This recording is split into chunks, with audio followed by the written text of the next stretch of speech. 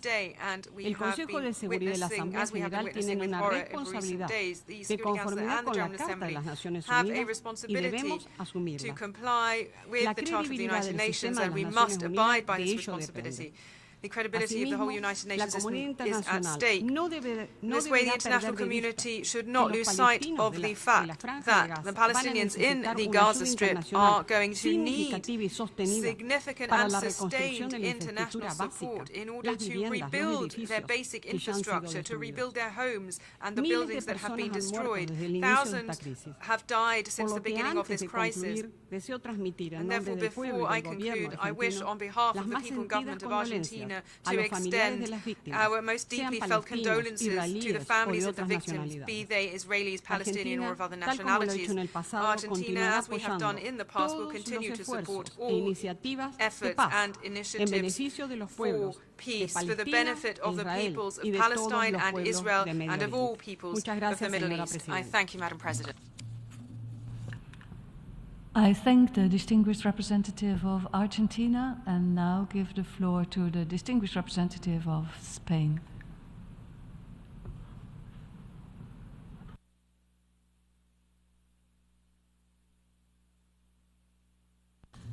Muchas gracias, señora presidenta. Thank you very much, Madam Comienzo mi President. intervención trasladando las condolencias de mi país a los familiares y allegados de todas las víctimas de esta escalada de violencia desde el 7 de octubre, incluidos los trabajadores de Naciones Unidas que han perdido la vida en el desempeño de su deber.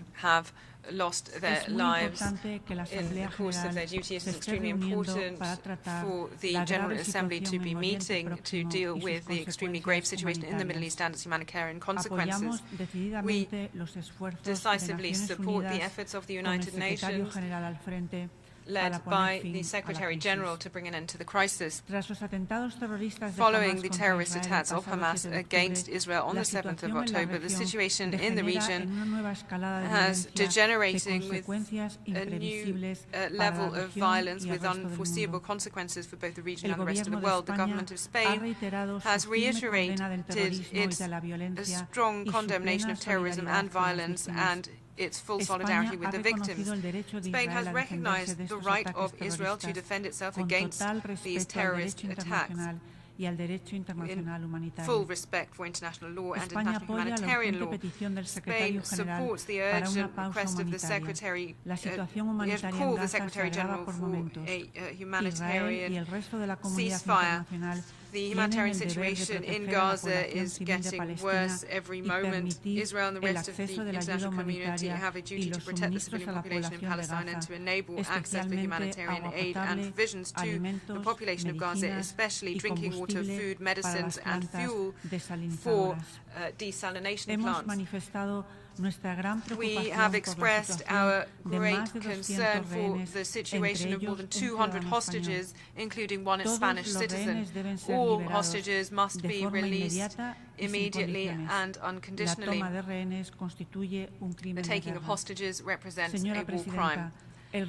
President, the risk of this conflict spreading across the region is high. In the West Bank, we are concerned by the increase of violence by settlers against the civilian Palestinian population. We are also concerned about the stability in southern Lebanon and other countries in the region. We must avoid a further escalation of the conflict and a regional crisis at all costs. For this reason, we must avoid political instrumentalization of the Israeli-Palestinian conflict. Spain is firmly committed to the work of UNFIL, and it is fundamental that we support it, and we are contribute to reducing tensions between regional actors. As we said at the outset, we must focus on a credible path to peace in order to cease the current hostilities. this necessarily requires the realization of a solution of two states, Israel and Palestine, coexisting in peace and security in accordance with the parameters that the Security Council has validated on repeated occasions. Spain has always been convinced that the two-state solution is the only possible response to the national aspirations of both Israelis and Palestinians. For this reason, Spain reiterates the need to hold an international peace conference with the parties and the international community within a short time frame so that the current hostilities may end. We should recover the spirit that guided the Madrid Peace Conference of 1991 and the Oslo Accords. The goal of this conference should be to successfully conclude a process that began more than 3 decades ago. Only then will we be able to end these cycles of violence. Finally, I wish to highlight that Spain voted in favor of the resolution adopted on Friday on the understanding that the General Assembly must express itself clearly and with urgency on the need to end the unsustainable humanitarian crisis in Gaza. I thank you. I thank the distinguished representative of Spain and now give the floor to the distinguished representative of Bangladesh.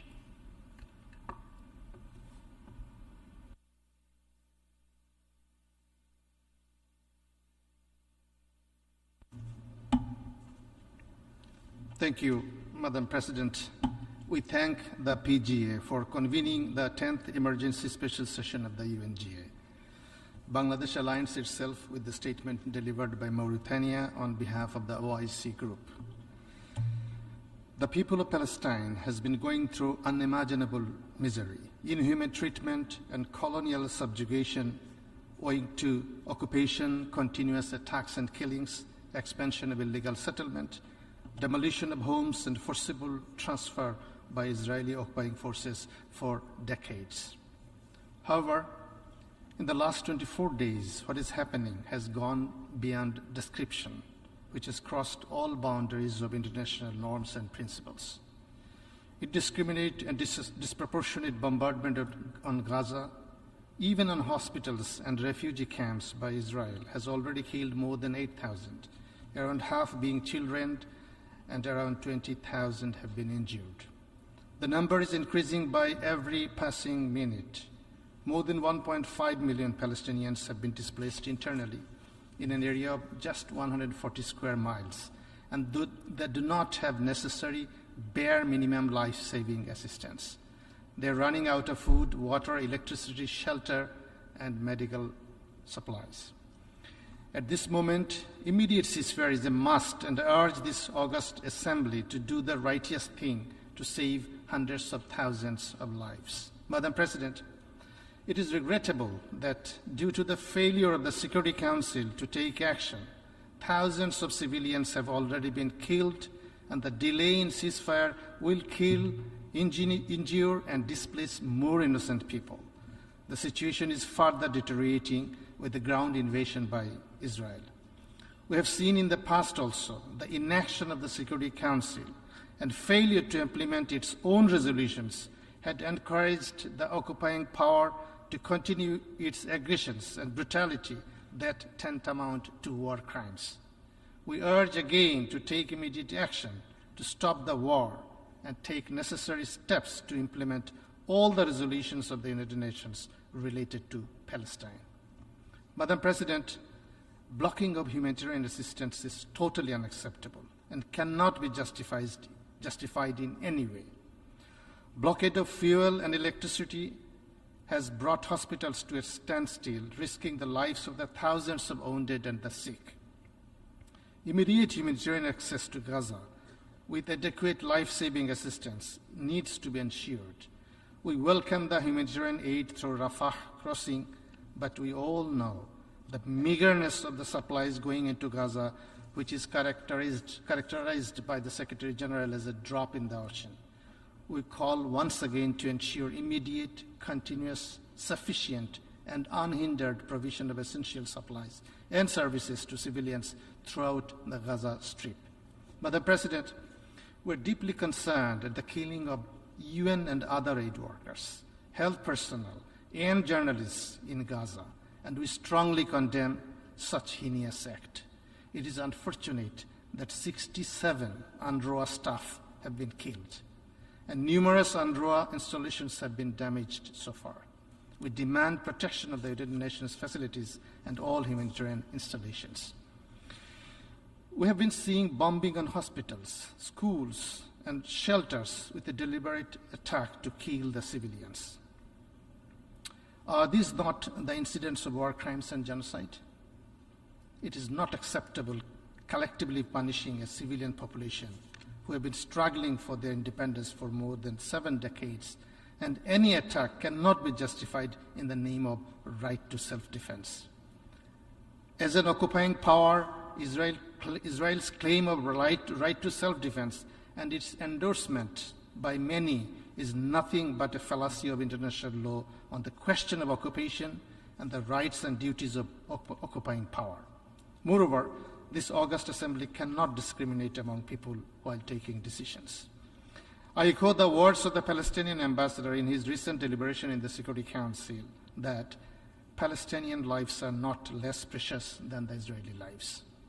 We also reject unequivocally Israel's call to forcibly displace the Palestinians out of their own homeland, which is an attempt to further worsen the humanitarian situation in the entire region. Madam President, we need to hold Israel accountable for its war crimes and blatant disrespect for international humanitarian law. We have clear legal definitions in the international law of genocide, of war crimes, of crimes against humanity. Failure to do so in the past, mainly due to the blatant double standard undertaken by some governments and media alike, has brought this awful day. And it is a shame for all of us that after having so many resolutions, even in the Security Council, with clear roadmap of the solution to the crisis, we have failed to implement this. Madam President, I would like to refer to the Secretary General, who said that the attack on 7th October did not happen in vacuum. Decades-long occupation and Israel's absolute impunity, granted by some member states, from consequences of committing atrocities and undermining all diplomatic and multilateral efforts to establish peace in the Middle East towards the two-state solution, has all led to this point today. We do not want any further loss of lives anywhere. In this regard, we would like to repeat that the only solution to this crisis, the only way to establish peace in Palestine and the whole region, is establishment of an independent, viable, and sovereign Palestinian state with East Jerusalem as its capital under a two-state solution based on the pre-1967 borders. Madam President, before concluding, I'd like to remind once again that the UN Charter starts with our determination to save succeeding generations from the scourge of war. And if we fail to do so, we will remain accountable to our future generations. We must not lose sight of the right of self-determination of the people of the occupied Palestinian territories. However, at this time, this is more important than ever to avoid any more killing, to ensure humanitarian assistance, to save the civilians and humanitarian personnel. We call upon Israel to abide by the GA resolution adopted last Friday by two-thirds majority, which my delegation co-sponsored, and to stop all atrocities immediately by agreeing to a ceasefire. I thank you. I thank the distinguished representative of Bangladesh and now give the floor to the distinguished representative of the Lao People's Democratic Republic.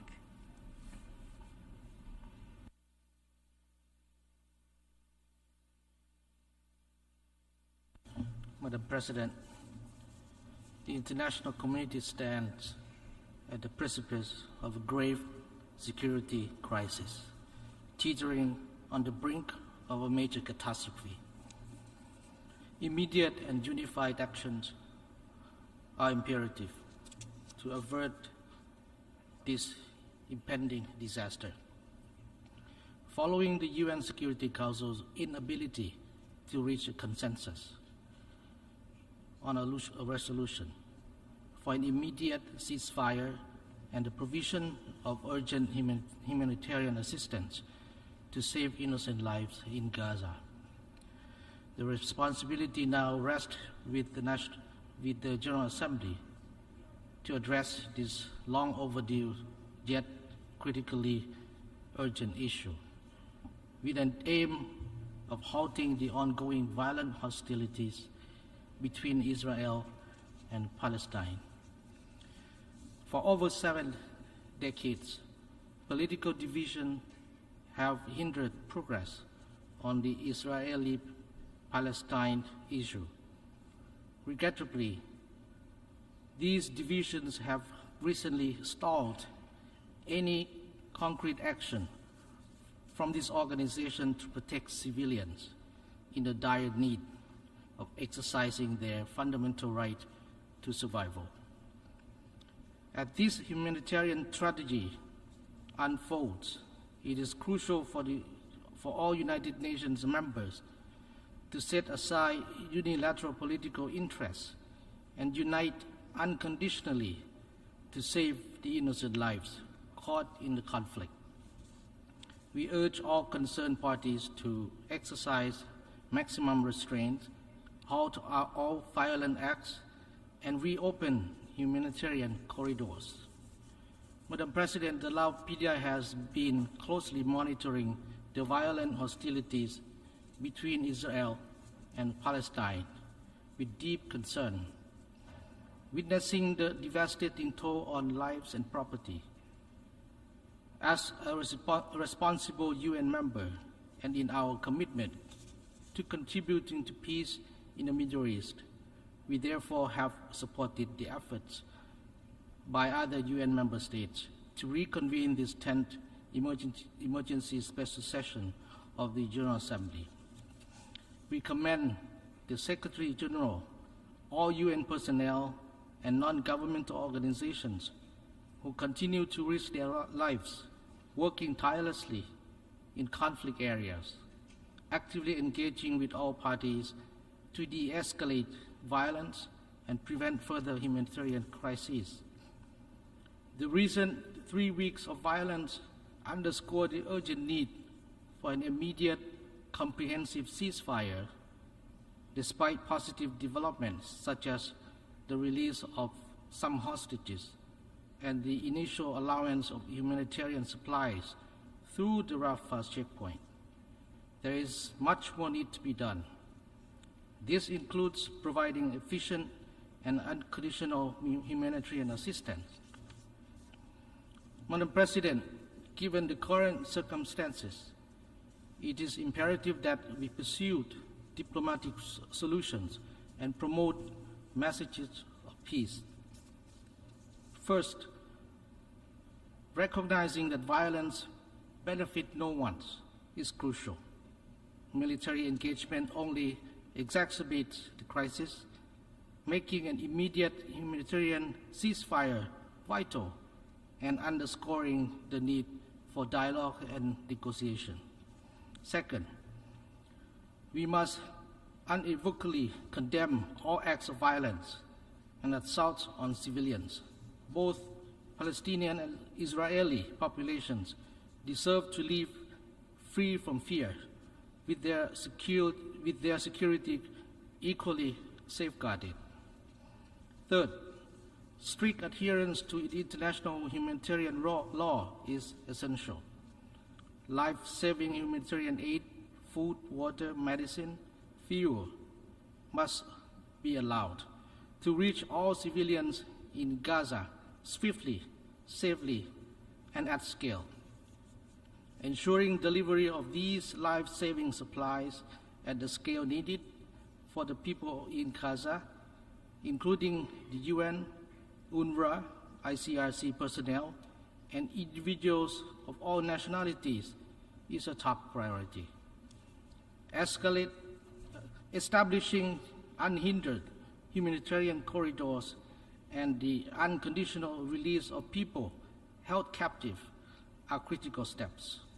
Fourth, countries with influence in the region must collaborate with all relevant parties to prevent escalation and regional spillover. And fifth, the ultimate solution to the Palestinian issue lies in the implementation of the two-state solution, enabling Palestine and Israel to coexist peacefully, working towards comprehensive, just, and enduring settlement guided by the relevant UN resolutions and international peace efforts is fundamental. Madam President, our immediate obligation is to protect civilians, including during acts of self-defense and in situations involving hostages, hospitals, and schools. We must discourage incitement, combat dehumanization, and work tirelessly to protect the lives of the Palestinians and Israelis and victims of other nations caught in this conflict. In conclusion, allow me to invoke the poignant words of the late Prime Minister Yitzhak Rabin during the Oslo Accords signing ceremony in 1993, and I quote, "We are destined to live together on the same soil, in the same land. Enough of blood and tears. Enough," end of quote. These words serve as a timeless reminder of our shared humanity and urgent need for peace. And I thank you. I thank the distinguished representative of the Lao People's Democratic Republic and now give the floor to the distinguished representative of Sierra Leone.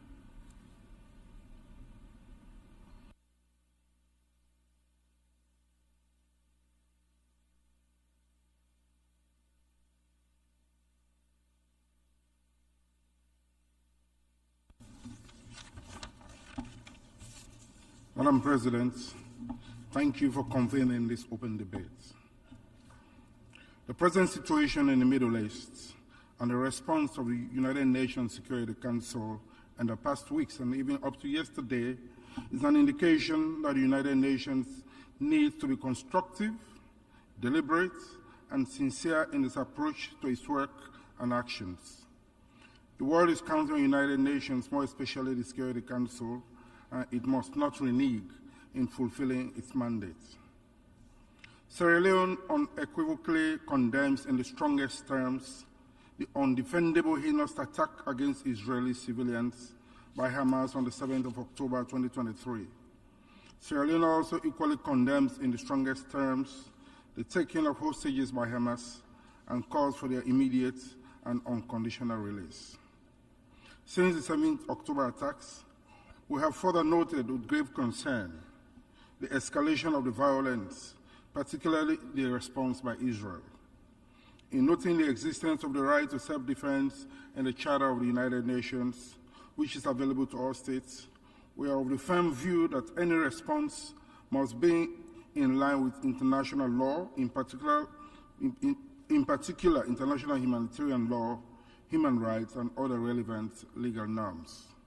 We therefore unequivocally condemn attacks on civilians and civilian objects, and in this regard we also condemn in the strongest terms the heinous attack on the Al-Ali Baptist Hospital in the Gaza Strip and other civilian facilities, which is totally unacceptable.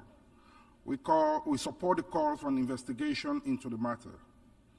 As we urge for timely investigations, Sierra Leone calls for accountability mechanisms to be fully engaged to preserve any evidence of violations of international law to ensure accountability. We deeply sympathize with the families of the victims of the regrettable recent escalation of violence and the ongoing occupation. While we can only offer our deep sympathies at this stage, United Nations, and more especially the Security Council, can act and must act. Madam President, as we welcome the diplomatic engagements that have led to the flow of limited humanitarian aid into Gaza, Sierra Leone is gravely concerned about the ever-deteriorating humanitarian situation with the simultaneous escalation of violence. The deteriorating humanitarian situation and the inability of UNGA to provide adequate humanitarian assistance to civilians in Gaza, owing to the indiscriminate bombardment, necessitates a humanitarian ceasefire and the establishment of humanitarian corridors for the delivery of humanitarian aid to civilians. The humanitarian ceasefire must indeed ensure full, speedy, safe, and unimpeded humanitarian access for United Nations humanitarian agencies and implementing partners. Sierra Leone joins the strong call for the provision of unrestricted and adequate essential goods and services to civilians, including electricity, water, fuel, food, and medical supplies in Gaza. This is only in compliance with international humanitarian law to ensure the survival of civilians. Madam President, we note with concern the danger of a spillover of the current crisis in the Middle East region. If consolidated action is not taken, a spillover will compound the existing fragile situation in the region. Regrettably, the region is marked by mass displacement and unimaginable humanitarian crisis and insecurity and loss of civilian lives. With this recent escalation, we are fully convinced that it is only genuine dialogue and negotiations based on the two-state solution that will guarantee a lasting peace between Israel and Palestine. Sierra Leone hereby calls for concerted efforts to explore diplomatic and political avenues geared towards finding a peaceful, just, and lasting solution to this conflict.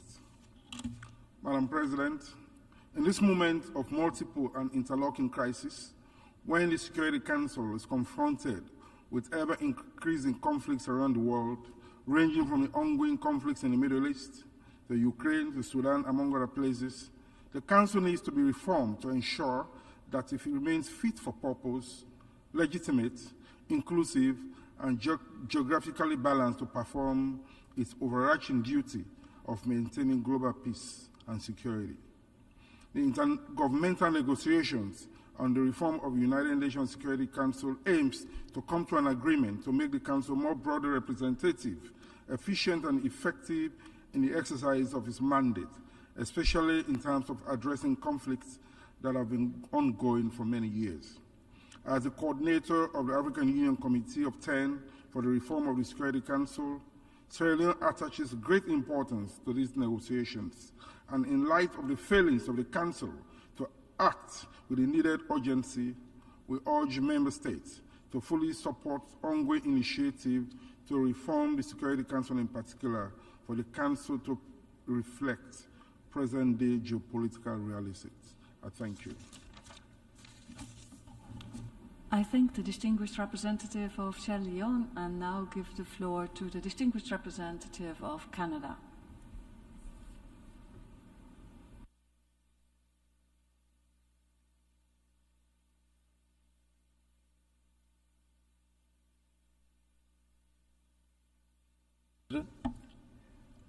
Madam President, as this emergency session on the situation in Gaza and the Middle East region winds down, it's important that we have to continue all of our collective diplomatic efforts, because on the ground, which is where things matter, we all know the situation is very dire.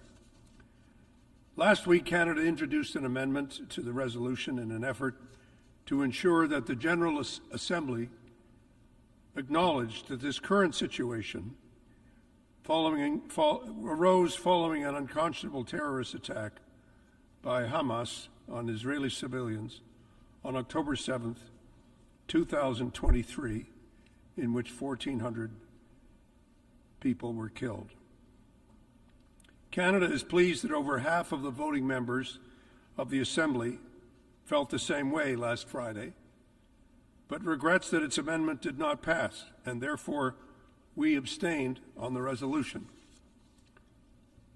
But I'm speaking today because I want to make it clear that this does not change in any way Canada's diplomatic efforts here and in the region, which are focused on ensuring, first of all, that the hostages currently held by Hamas, be they Israeli, Canadian, Thai, American, Argentinian, Chinese, or Russian, that they all be released as soon as possible.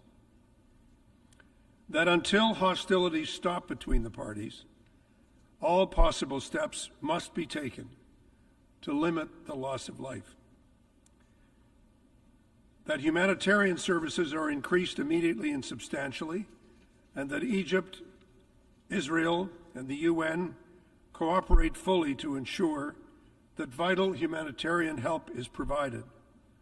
We have already allocated $60 million, and we're trying to get these funds to work as quickly as possible. That in order to ensure the above critical steps, and there's still not enough trucks getting through, and there's still not enough people getting the assistance that they need. We need to have assurances and measures taken by all parties and all combatants to guarantee the safe delivery and distribution of humanitarian assistance.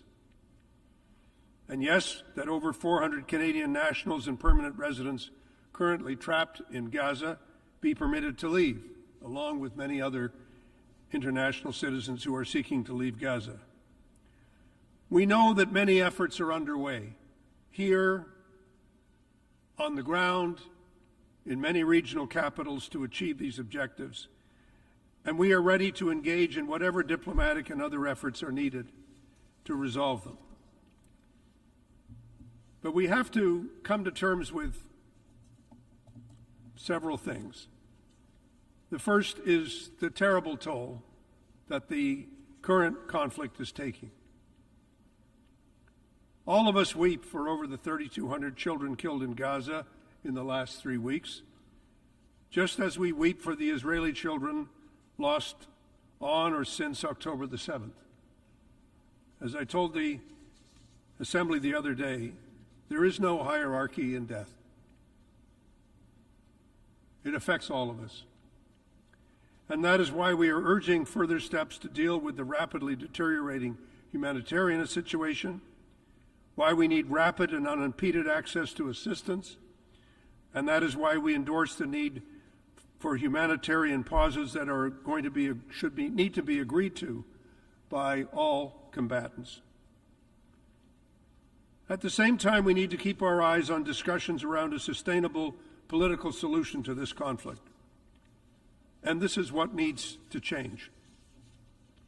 How to do it is diplomacy's necessary task.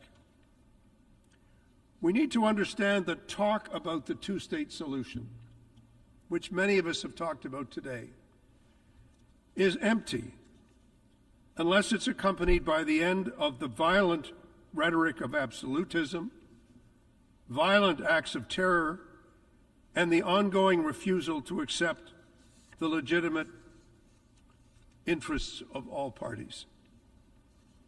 There is no point in drafting agreements and constitutions in the air. The security interests of everyone must be respected.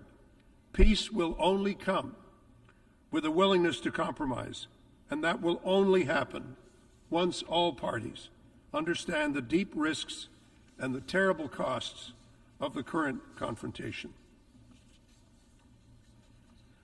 We know that what this organization does, we pass or we don't pass resolutions, and we debate them. But achieving the reality of a two-state solution, not a theoretical two-state solution, but a real one, something that can really be done and accepted by all the parties. Two states whose borders and boundaries would be both mutually and internationally recognized, whose people can live in peace, respect, and security, means that deep and practical steps must be taken to resolve the issues in dispute. Any country or organization that denies the right of the Palestinian people and the right of the Israeli people to have their own state within safe and recognized borders denies these people rights which are essential for peace.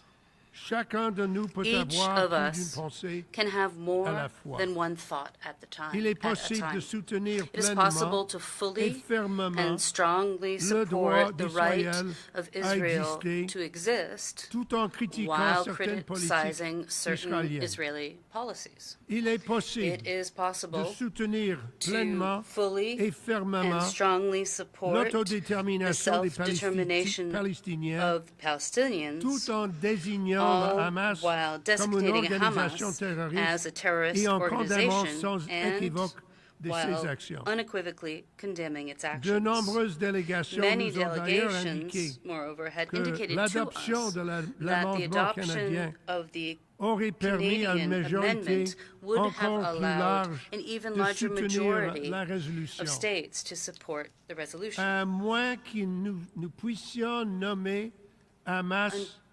If we can at least name Hamas as a terrorist organization, but without this we will not reach a true two-state solution, for the simple reason that there is no country here that would easily or equally live with a terrorist group on their frontiers. It is possible to believe in the right of Israel to defend itself in accordance with the international law and to call for humanitarian corridors and pauses. It is possible to show proof of true empathy for people on all sides without compromising one's principles. Madam President, selective interpretations of history and context and follow-on references to original sin, such as I've heard over the last couple of weeks, are a slippery and a dangerous slope. We cannot allow anti-Semitism, Islamophobia, or hatred of any kind to take hold, because they risk feeding a populism that shrinks the spaces we need for dialogue, including in this assembly. We can have our debates in this assembly, but it's important for us to understand that our job is also to find solutions. When we go down the wrong path, we're doing things that are harmful, that are a disservice to us all, and that are, frankly, a disservice to diplomacy. The great Irish writer James Joyce once described history as a nightmare from which we are desperately trying to awaken. We cannot undo what has been done, but we can acknowledge it, we can name it, and take the necessary steps to repair it and move forward. As has been recalled already by other speakers today, these principles that I have described have been accepted by others in the past. They have been shown to work around the world, and they have been accepted in this region since the historical journey of President Sadat of Egypt to the Knesset in Jerusalem in 1977, one of the true moments of great statesmanship in the history of this conflict. Since that date, efforts have been made by Israeli and Palestinian leaders to reach an understanding between them many times, but not, it must be said, in recent years. There are many reasons for this, but since the break-off of serious negotiations 20 years ago, the prevalence of violent extremism, including escalating settler violence in the West Bank, the failure to build on past understandings, and the now shattered illusion that an inherently explosive situation could somehow be successfully managed, have shown that this approach and these approaches have brought us no closer to a two-state solution or indeed to any peaceful solution. Canada has been deeply engaged in issues of peace and security in the Middle East since the foundation of the UN in 1945. Lester Pearson, a former Canadian foreign minister and former president of this General Assembly, proposed the first UN peacekeeping force, UNEF, following the Suez Crisis. 23 Canadian soldiers are buried among the 3,000 in the Commonwealth Cemetery in Gaza. Madam President, we must find a way to shift the dialogue from the language of impulse to the language of consequence. Canada is ready, as we have always been, to play our part in establishing this dialogue. Thank you, Madam President. I thank the distinguished representative of Canada. We have heard the last speaker in the debate on this item for this meeting. We shall hear the remaining speakers tomorrow afternoon, following the conclusion of the consideration of Agenda Item 74, Report of the International Criminal Court, in this hall. The exercise of the right of reply has been requested. May I remind members that statements in the exercise of right of reply are limited to 10 minutes for the first interventions and to 5 minutes for the second intervention, and should be made by delegations from their seats. I call on the representative of Thailand. Madam President, my delegation is taking the floor in exercise of its right of reply. Two references made by the distinguished permanent representative of Israel in his statement on Thursday, 26 October, at the 39th meeting of this 10th emergency special session, to an agricultural worker from Thailand, accompanied by the displaying of a video footage from a tablet showing that victim, asserted to be a Thai, being inhumanely killed. Thailand is gravely concerned over the fate of our innocent Thai citizens caught in the conflict. However, we disapprove of the display of such graphic and gruesome footage, which does not afford the proper respect and due consideration for the deceased and his family. Displaying such footage is inappropriate, as it is insensitive, and it is unfortunate that it took place at this very General Assembly Hall. For the record, we condemn the killing of innocent civilians, regardless of nationality, by any group for whatever reason. Madam President, we appreciate that appropriate action has been undertaken here with regard to such video footage. Going forward, we sincerely hope that the displaying of inappropriate video footage here at the United Nations would not happen again, and that appropriate steps would be taken by the United Nations to help prevent such incidents in the future. Thank you, Madam President. I see no more requests for the floor. The meeting is adjourned.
the entire population.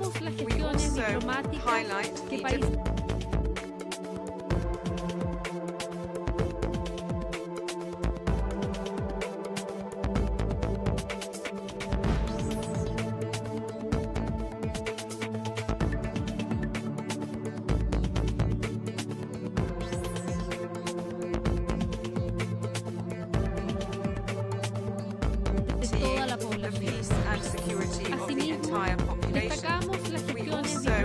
highlight the diplomatic efforts that friendly countries and organizations have been pursuing in order to achieve a peaceful solution through dialogue between the parties involved. Chile has held a historical and consistent position as regards the peaceful settlement of disputes and recognition of the two states, Israel and Palestine, as well as the right of both to exist alongside one another in harmony within internationally secure and recognized borders with full respect to the human rights of all of their inhabitants.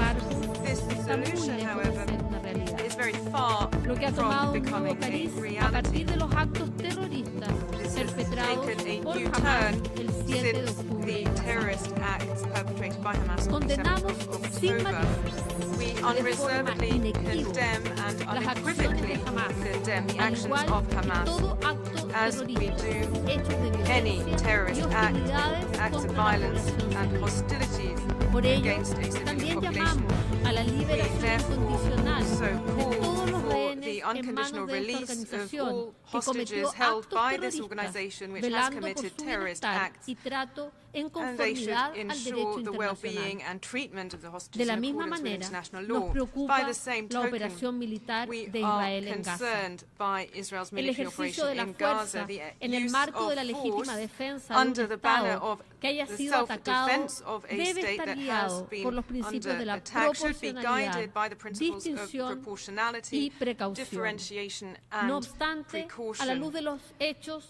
However, in light of the facts, Pues desde el 7 de octubre han sido bombardeadas infraestructura pública, viviendas de civiles, centros educativos y de salud, incluyendo instalaciones de la propia Agencia de las Naciones Unidas para los Refugiados de Palestina en Oriente Próximo, UNRWA. Nos inquietan estos recientes ataques y el recrudecimiento de la violencia en intensidad y frecuencia por el impacto que esto tiene en vidas humanas, heridos, destrucción de familias, huérfanos, soledad, desesperación.